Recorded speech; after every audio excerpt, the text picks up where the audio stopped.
अस्सलाम वालेकुम students, 10th class computer science की आज की इस वीडियो में सेक्शन 3.3 है ऑपरेटर्स एंड एक्सप्रेशंस का टॉपिक। बहुत इंपॉर्टेंट चीज़ है ये पाइथन को समझने के लिए। ऑब्वियसली हमारा वेरिएबल के बाद समझ लीजिए कि एक सेकंड बहुत इंपॉर्टेंट फेज आया है ऑपरेटर्स, क्योंकि डेफिनेटली हमने कोई भी चीज़ बनानी हो, क्रिएट करनी हो, तो उसके अंदर, उस एप्लीकेशन के अंदर, वेबसाइट के अंदर, सॉफ्टवेयर के अंदर उसमें plus minus multiply less than greater than यानी कि जो न्यूमेरिक ऑपरेटर्स हैं, जो मैथमेटिकल ऑपरेटर्स हैं, इनको तो इस्तेमाल करना बड़ी आम सी बात है। तो इनको समझना इसलिए बड़ा जरूरी है जी। देखें, इसमें आज के लेक्चर में हम लोग ऑपरेटर्स की डेफिनेशन, एक्सप्रेशंस और पहले अर्थमेटिक ऑपरेटर्स को डिस्कस करेंगे। ठीक है, अच्छा देखें, सबसे पहले ऑपरेटर्स की अगर हम बात करें, मैं एक सिंपल सा ना यहाँ पर आपको लिख कर देता हूँ। ये एक ऑपरेटर लिखा हुआ है, ठीक है, ये एक सिंबल है, इसको हम ऑपरेटर बोलते हैं। इसी तरह से माइनस है, एक ऑपरेटर है।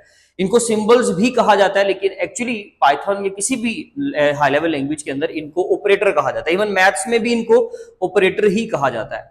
अब इस ऑपरेटर के अगर लेफ्ट से मैंने बाएं साइड पे और एक दाएं पे कुछ भी लिख दिया, कोई भी एक वेरिएबल लिख दिया, लेट से ए और बी लिख दिया, तो ये जो दोनों है ना, ए और B, these are the operands. इनको नाम दिया जाता है ऑपरेंड्स का, राइट। और ये जो सेंटर में है, ये आपका क्या है? ये आपका है ऑपरेटर। तो ये आपने डिफरेंस याद रखना है कि बेसिकली इन दोनों को क्या कहा जाता है? ऑपरेंड्स। और जो सेंटर में आप सिंबल लिखते हो वो आपका ऑपरेटर होता है। और जब इस तरह से आप एक कंप्लीट एक्सप्रेशन बनाते हो ना, जिसके अंदर आपके पास ऑपरेटर्स भी हैं, वैल्यूज भी हों, और आपके पास कुछ वेरिएबल्स भी हों, तो उसको हम बोल देते हैं एक्सप्रेशन। यानी कि ये सिंपल एक अर्थमेटिक एक्सप्रेशन है, आप इसको अर्थमेटिक एक्सप्रेशन कह सकते हो। ठीक है जी। अगर इसी तरह से मैं थोड़ा सा इसको कॉम्प्लेक्स कर देता हूं, लेट से मैंने यहां पर लिखा a plus B multiply by C plus D, तो ये क्या है? ये भी एक सिंपल एक्सप्रेशन है, ठीक है, पाइथन के अंदर। तो इसके अंदर ये होता है कि कुछ वेरिएबल्स और ऑपरेटर सारे मिक्स होकर आ जाते हैं, उसको एक्सप्रेशन कहा जाता है। Operators are symbols that perform operations on operands. यानी कि ऑपरेटर्स क्या होते हैं? सिंपल यही, प्लस माइनस मल्टीप्लाई, डिवीजन का सिंबल, फिर फ्लोर डिवीजन है, मॉडुलस है, जितने भी सिंबल्स, अभी हम उनको बारी बारी तो पढ़ेंगे ना। तो इन तमाम सिंबल्स को जो कि ऑपरेशंस परफॉर्म करने के काम आते हैं, किन के ऊपर? ऑपरेंड्स के ऊपर, ऑन ऑपरेंड्स। ऑपरेंड्स क्या है? ये, जैसे कि फिर एक एग्जांपल, 2 प्लस 3, तो ये 2 और 3 क्या है? ऑपरेंड्स। प्लस क्या करेगा? इनको ऐड करेगा, ये एक ऑपरेटर है, ठीक है। तो ये दोनों क्या है? ऑपरेंड्स है। इनको मिलाएगा, मिक्स करेगा, वट जो भी करे, सब्ट्रैक्ट करे, प्लस करे, वो तो उसका काम है ना, वो जो भी आपने सिंबल लिखा हुआ है। तो ये जो कंबाइन एक एक्सप्रेशन बनेगा, एक कंप्लीट थॉट बनेगी, उसको क्या बोलेंगे? एक्सप्रेशन। तो ये सेकंड डेफिनेशन, ये आपकी फर्स्ट डेफिनेशन, ये second. An expression is a combination of operators and values that produces a result, जो कि एक हमें फाइनल रिजल्ट देगी। ये लीजिए, फाइनल रिजल्ट आ गया आपका, इसको एक्सप्रेशन कहते हैं। How many types of operators, आपको शॉर्ट क्वेश्चन आ सकता है। पहले तो आपने ऑपरेटर का डेफिनेशन, फिर आपने याद करनी है जी एक्सप्रेशन की डेफिनेशन, एंड देन आते हैं हमारे पास 4 डिफरेंट टाइप्स के ऑपरेटर्स, ठीक है। इनके अंदर असाइनमेंट ऑपरेटर में वैसे 2 आ जाएंगे। असाइनमेंट ऑपरेटर एक सिंपल होता है और एक कंपाउंड असाइनमेंट ऑपरेटर होता है, उसको पढ़ेंगे इंशाल्लाह, डिस्कस करेंगे। फिलहाल आज के लेक्चर में अर्थमेटिक ऑपरेटर्स को डिस्कस करते हैं। तो अर्थमेटिक के ऊपर आ जाए। अर्थमेटिक ऑपरेटर्स होते हैं जी सिंपल आपके जो बेसिक 4 आपके ऑपरेटर्स, प्लस माइनस मल्टीप्लाई और डिवीजन, और 3 आपने और ऐड कर लेने हैं। ये आपके पाइथन में जो अर्थमेटिक ऑपरेटर्स इस्तेमाल होते हैं ना, वो ये टोटल 7 है। प्लस माइनस मल्टीप्लाई के लिए स्टैरिस्क का साइन, डिवीजन के लिए ये वाली स्लैश, ठीक है जी। एंड देन जब हमने मोड फाइंड करना है, मोड क्या होता है वो भी हम बात करते हैं, लेकिन मॉडुलस का सिंबल ये है। फिर फ्लोर डिवीजन एक होती है, वो क्या होती है वो भी अभी बात करते हैं। फ्लोर डिवीजन का सिंबल ये है। और एक्सपोनेंट, यानी कि जब आप पावर लिखते हो ना, किसी चीज की पावर लेते हो, लेट से आपने लिखा 2⁻3, तो ये समझ लीजिए उसका सिंबल एक्सपोनेंशिएशन उसको बोलते हैं, एक्सपोनेंट या एक्सपोनेंशिएशन, ठीक है जी। तो इनका भी इस्तेमाल आपने समझना है। क्वेश्चन इसका किस तरह से आएगा? ऑपरेटर्स के नाम पूछ लेगा, तो आपने ये लिस्ट बना देनी है। फिर सिर्फ अगर अर्थमेटिक ऑपरेटर्स पूछेगा, तो वो नीचे आपके पास डेफिनेशन लिखी हुई है अर्थमेटिक ऑपरेटर के नीचे, जो है 2 या 3 लाइंस, वो आपने सारी तैयार कर लेनी है। और उसके अंदर साथ में आपने एंड पे ये सारे सिंबल्स लिख देने हैं। 3 लिख दें, 4 लिख दें, 5 लिख दें, लेकिन सिंबल्स लिखें साथ लाजमी। बेशक ये वाली एग्जाम्पल आप ना दें, ठीक है जी। तो अब आगे आपके पास वो कहता है जी, सबसे पहले डिफाइन वेरिएबल, एक उसने कमेंट लिखा हुआ है, ये हैश का सिंबल आपको पता है। कमेंट जिसने प्रीवियस लेक्चर्स नहीं लिए, माजरत के साथ, उसको फुली समझ आया, ऐसा जरूरी नहीं है, ठीक है। तो डिफाइन वेरिएबल्स का कमेंट लिख दिया हमने, नीचे 2 वेरिएबल बनाए, a = 10, b = 3। अगर चाहे तो एक ही लाइन के ऊपर भी बना सकते थे इस तरह से। ये कमेंट बना रहा हूं मैं, याद रखिएगा। आप इस तरह से अगर दोनों को एक ही लाइन पे लिखना चाहे तो ये भी लिख सकते हैं, ये तरीका भी होता है वेरिएबल्स को डिक्लेयर करने का। लेकिन चले आपने ये वाला मेथड यूज किया, a = 10 b = 3। अब हमने इन दोनों को क्या करना है, सबसे पहले उसने प्लस का सिंबल यूज किया। अब देखिएगा ये प्रिंट के फंक्शन का क्या काम होता है, पहले आप मुझे ये बताएं। पहले हम छोड़ें कि a + b हम कर रहे हैं, इसको छोड़ दें। आप ये देखें कि प्रिंट का काम क्या होता है। यहां पर ये डबल कोट के बगैर है, तो जिन बच्चों ने पिछले लेक्चर्स लिए हैं उनको पता है कि जो चीज डबल कोट के बगैर होती है उसकी जगह पर उसकी वैल्यू आती है। तो a की जगह पर उसकी वैल्यू आएगी, और वैल्यू क्या है 10। अब ये रफ पे हो रहा है, ये समझ लीजिए हम रफ यूज कर रहे हैं, ठीक है 10। उसके बाद कॉमा ने मिला दिया इस स्ट्रिंग को, इसके अंदर क्या है, डबल कोट के अंदर क्या आ रहा है प्लस। जो चीज डबल कोट के अंदर आती है वो सेम शो हो जाती है। ले जी 10 प्लस शो हो गया। फिर b, ये भी डबल कोट के बाहर है, तो b की जगह पर भी उसकी वैल्यू आ जाएगी। यानी कि जो आपका लेटर वेरिएबल अगर डबल कोट के बगैर आ रहा है तो उसकी जगह पर उसकी वैल्यू आपने ऊपर से ले लेनी है, ठीक है। और अगर डबल कोट के अंदर एक चीज आ रही है तो वो हूबहू सेम आपने सामने लिख देनी है। तो ये डबल कोट के बगैर था, इसकी जगह पे इसकी वैल्यू, ये डबल कोट के साथ था, ये एज इट इज आ गया। ये डबल कोट के बगैर है, इसकी जगह पे इसकी वैल्यू आ गई 3। ये डबल कोट के अंदर है, इसकी जगह पर इसकी एग्जैक्ट वैल्यू आ जाएगी, जैसे कि इक्वल्स टू यहां पर आ गया। एंड देन हम क्या करेंगे, अब ये खत्म हो गया। अब एंड पे फिर दोबारा दो वेरिएबल्स आपस में ऐड हो रहे हैं। तो ये समझ लीजिए कोमा के बाद फिर से कुछ लिखा हुआ, वेरिएबल ही लिखे हुए हैं, लेकिन ये वेरिएबल का एडिशन लिखा हुआ है a + b। Ji a + b कर लें जी, 10 + 3 कितना आ गया 30।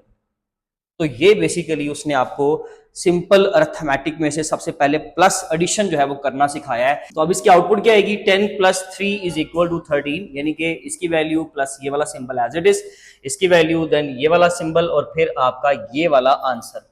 अब एक चीज बड़ी समझने वाली यहाँ पे कि 1 2 3 4 और ये 5, यानी कि 4 कोमा सेपरेटर हैं, तो 5 टोटल सेगमेंट हो गए ना, 5 डिवीजन कर दी, 5 आर्गुमेंट है यहाँ पर, ठीक है जी। और ये आपका 5th आर्गुमेंट एक कंप्लीट एक्सप्रेशन भी है, तो कोई मसला नहीं है। जैसे एक सिंगल वेरिएबल लिखा होता है समझ लीजिए, वैसे ही ये भी वेरिएबल लिखा हुआ है, क्योंकि ये डबल कोट के बगैर है तो इसका आंसर उन्होंने यहाँ से निकालना है। सिंपल a की जगह पर 10 लेना है, प्लस लेना है, और फिर b की जगह पे 3। तो 10 + 3 यहाँ पर वो परफॉर्म करके आपको टोटल कर आंसर देगा पाइथन 13, ठीक है जी। नेक्स्ट आता है माइनस। सेम इसी तरह से आपने a की जगह पे लिख दिया 10, फिर माइनस आपका क्योंकि डबल कोड के अंदर है तो वो एज इट इज आ जाएगा। b की जगह पे लिख दिया 3, यानी कि b की जगह पे ऑब्वियसली वो उसकी वैल्यू प्रिंट करेगा, और फिर डबल कोड के अंदर इक्वल्स टू है तो वो एज इट इज आ गया, और फिर a - b का आंसर।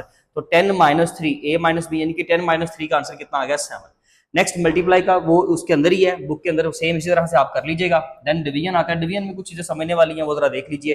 फिर देखिए जी दोबारा से 10 डिवाइडेड बाय b की वैल्यू 3 देन इक्वल्स टू का सिंबल। अब इसमें क्या होता है कि आप 10 को 3 पे डिवाइड करो, आपके पास आंसर आएगा 3.333 एंड सो ऑन। तकरीबन ये 15 to 16 डिजिट्स तक आपको पाइथन आंसर देता है। तो 10 to 13 आपने 10 डिवाइडेड बाय 3 किया तो 3.333, वो जितने आंसर आपके बुक में लिखे हुए डिजिट्स उसके मुताबिक लिख लें। होता यह है कि हम उसको अपनी मर्जी से कंट्रोल कर सकते हैं, ठीक है। इसके अंदर फॉर्मेट स्पेसिफायर का वो इस्तेमाल होता है जिसके जरिए से हम फील्ड विड्थ स्पेसिफायर कि जिसके जरिए से हम चाहें तो अपना आंसर कंट्रोल कर सकते हैं। मैं चाहूं तो शायरी के बाद 3 डिजिट में ले आऊं, 2 डिजिट में आंसर ले आऊं, 5 में लेना चाहूं तो 5 में ले आऊं, वरना नॉर्मली सी में ही होता था कि आप 6 डिजिट तक आंसर निकालते हो नॉर्मली। और अगर आपका पाइथन की बात की जाए तो इसमें तकरीबन जो है वो 15 to 16 डिजिट्स तक आपको आंसर मिलता है शायरी के बाद, अगर आपका नंबर चलता जाए तो। अगर तो वैसे रुक जाए 2-3 डिजिट के बाद तो वो तो अलग चीज है। तो डिवीजन में आपने याद रखना है कि सिंबल आपने स्लैश यूज करना है और आपका आंसर जो है वो पॉइंट में आएगा, आपने उस आंसर को फॉलो करना है। अब साथ ही आप फ्लोर डिवीजन समझे, ये भी सिंपल यही डिवीजन है, लेकिन इसमें आंसर का इसका फर्क क्या है? फर्क ये है कि जब आप लिखेंगे a की जगह पे 10, ये आपका आ गया जी, सॉरी फ्लोर डिवीजन की जगह पे ये आ गया। उसके बाद b, मैं इसको ब्लू से कर रहा हूं क्योंकि ताकि आपको ना बिल्कुल अच्छे अंदाज से समझ आ सके, नजर आए। तो इसको करते हैं 10 डिवाइडेड बाय, यानी कि modulus floor division, sorry mod नहीं फ्लोर डिवीजन, 10 फ्लोर डिवीजन 3 और इक्वल्स टू, इसका आंसर क्या आएगा? देखिए इसका आंसर आएगा 3.3333, वही आंसर, ठीक है। लेकिन फ्लोर डिवीजन का मतलब होता है कि जो आपके पास आंसर आया, लेट्स से आपके पास आंसर आया है 3.333 एंड 3, मैंने 5 बार लिख दिया, चले लेट्स से, ठीक है जी। इसमें आपसे मेरा एक सवाल है, ये एक फ्रैक्शनल नंबर है, एक डेसिमल डिजिट है, ठीक है, यानी कि इशारिये वाला नंबर है। इसके पहले इंटीजर कौन सा आ रहा है 3 और इसके बाद वाला इंटीजर कौन सा 4, ऐसे ही है ना। यानी कि 303 से अगर देखा जाए तो इशारिये से अगर इशारिये के बगैर वाला नंबर इसके पास देखा जाए तो कौन सा है 3, और इसके इधर वाली साइड में कौन सा है 4। इन दोनों में से आपने क्या करना है, इस आंसर से छोटा डिजिट लिखना है। तो देखें इस आंसर से छोटा तो ऑब्वियसली पीछे वाला होगा, तो आपने पीछे वाला नंबर लिख देना है, ये लीजिए 3 आपका आंसर आ गया। ये फ्लोट डिवीजन का तरीका है। कुछ टीचर्स का गाइड करने का तरीका ही होता है अशारिये के वाला नंबर बाकी सारा छोड़ दें और ये आंसर लिख दें, ऐसा नहीं होता। ये प्लीज याद रखिएगा कि ये होता है कि आपने इससे छोटा आंसर जो है वो देना है, तो वो ये वाला है। मिसाल के तौर पर अगर मैं इसी में यहाँ पे माइनस लगा देता हूं तो मेरे पास आंसर क्या आएगा, -3.3333। फिर ये लाइन बदल जाएगी, फिर क्या होगा, फिर ये होगा कि -3 से बड़ा नंबर कौन सा है। अगर मैं बड़े नंबर की बात करूं तो -2, और इससे छोटा नंबर कौन सा है, -4। ठीक है जी। तो फिर क्योंकि ऑब्वियसली माइनस में ये होता है कि -3 से -4 छोटा है, -4 छोटा है। वैसे 4 जो है वो 3 नंबर से बड़ा होता है, लेकिन माइनस में उसकी वर्थ कम हो जाती है। तो -3 से छोटा नंबर कौन सा है, -4। इसका आंसर क्या आएगा यहाँ पे 10 डिवाइडेड बाय यानी कि फ्लोट डिवीजन -3 का -4। आप बेशक इसको चेक कर लीजिएगा। ठीक है जी। आप प्रॉपरली मैं आपको परफॉर्म करके दिखाऊंगा, आपको प्रैक्टिकली करके दिखाऊंगा, फिर आपको समझ आ जाएगी। फिलहाल ये 3 है और यहाँ पर आंसर आपका क्या आ गया, फिलहाल 3, यानी कि शारिये वाला सारा डिजिट स्किप होगा। लेकिन आपको असल मैंने कॉन्सेप्ट बताया कि इस नंबर से छोटा नंबर लिखते होते हैं। देन आता है जी मॉड। मॉडुलस में ये होता है कि आपने सिंपली ये करना होता है कि एक नंबर को दूसरे नंबर पे डिवाइड करें, 10 को मॉड लें 10 का 3 के साथ, और आंसर में ना आपने रिमाइंडर लिखना है। रिमाइंडर क्या होता है, 10 को करें 3 पे डिवाइड, 3 3s are 9 ले जी, ये आपका रिमाइंडर है। ठीक है, ये रिमाइंडर होता है। ये जो नीचे आता है ना, इसको हम रिमाइंडर कहते हैं। ये ऊपर जाता है, इसको क्वोशंट कहते हैं। और आपका यही आंसर है, ये वाला आंसर आपने यहाँ पे लिख देना, सिंपल। बस इसमें हम वैसे डिवीजन में क्या करते हैं, शारिया लगा के यहाँ पे 0 लगा के उसको आगे करते जाते हैं। यहाँ पे ये काम नहीं करना। इसमें तरीका ये होता है कि सिंपल आप जो है वो रिमाइंडर जो नीचे वाला आंसर है बस वो दे दे। मिसाल के तौर पर अगर मैं आपको कहता हूँ 9 डिवाइडेड बाय 3 का आंसर, तो वो 0 कैसे होगा मॉड में। ठीक है, तो देखिए जी 9 को 3 पे डिवाइड किया, 3 3s are 9, 0 आंसर आ गया। ठीक है, तो फिर आंसर 0 हो गया, यानी कि रिमाइंडर आपने आंसर लिखना करना है। फिर ये आता है एक्सपोनेंट। इसका मतलब होता है सिंपल पावर, 10 एक्सपोनेंशिएशन, यानी कि 2 बार स्टेरिक का सिंबल, फिर b की जगह पे 3 equals to as it is, और यहाँ पे 10 रेज टू पावर 3। मैंने आपको पहले बता दिया था कि इसका मतलब होता है पावर। यहाँ पे 10 एक्सपोनेंशिएशन 3 का मतलब होगा, यहाँ पे देख लीजिए 10 एक्सपोनेंशियल 3 का मतलब होगा 10 रेज टू पावर 3। तो 10 3 टाइम्स कितना होगा, 1000 आपका आंसर आ जाएगा। होप सो कि आपको समझ आ गई होगी। आप इसका स्क्रीनशॉट ले लें। आपका कोई भी सवाल हो तो आप पूछ लीजिएगा, अदरवाइज इंशाल्लाह अपनी नेक्स्ट वीडियो में हम बात करेंगे। तब तक अपना ख्याल रखिए। Thank you so much. अल्लाह हाफिज़।